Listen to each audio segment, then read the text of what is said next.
devait manger l'arbre du milieu. Parce que tout ce que Dieu a créé est bon. Tout ce que Dieu a fait est bon. Il devait y avoir un moment qu'on devait leur autoriser de manger les fruits de l'arbre du milieu. Mais ils n'ont pas attendu le moment.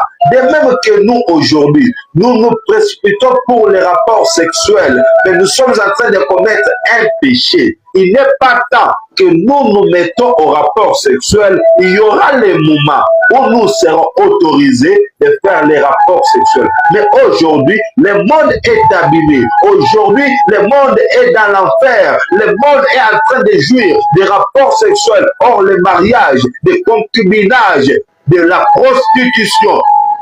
Église corps du Christ, craignez la prostitution, craignez l'impudicité, craignez les rapports sexuels. Or, les mariages, Jésus-Christ revient bientôt. Jésus-Christ revient bientôt. Il reviendra prendre l'église qui a accepté de marcher selon sa droiture, qui a accepté de marcher selon son vouloir. Jésus-Christ doit revenir. Il ne reviendra pas pour sauver maintenant, non. Jésus doit revenir pour prendre son épouse, qui est l'Église. Et l'Église qui sera enlevée, ce n'est pas les murs, ce n'est pas même le nom d'une Église quelconque, non. L'Église qui sera enlevée, c'est le corps humain, l'homme ou la femme qui avait accepté Jésus-Christ étant comme Seigneur et Sauveur. C'est celui-là qui est digne, qui sera enlevé. Tout le monde qui se donne au rapport sexuel avant le mariage, or le mariage, il est en train de pécher. Lorsque Jésus-Christ reviendra,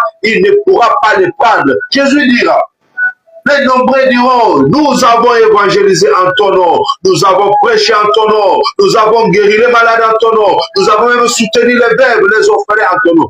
Et je leur dirai, loin de moi, je ne vous ai jamais connu. Pourquoi? Parce que vous avez touché à ce qui était interdit. Dans la vie d'un enfant de Dieu, il y a des interdits. Si dans ta vie, tu marches comme des perroquets, il n'y a pas des interdits dans ta vie, sache que tu n'es pas en train de marcher selon la droiture de l'Éternel. Tu dois marcher selon la droiture de l'Éternel et tu dois avoir des interdits. Parce que chaque jour, même un match de football, a des règles.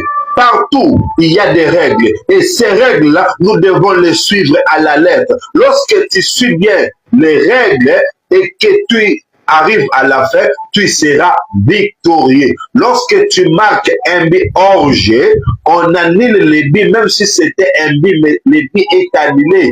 Pourquoi? Parce que c'était hors les normes.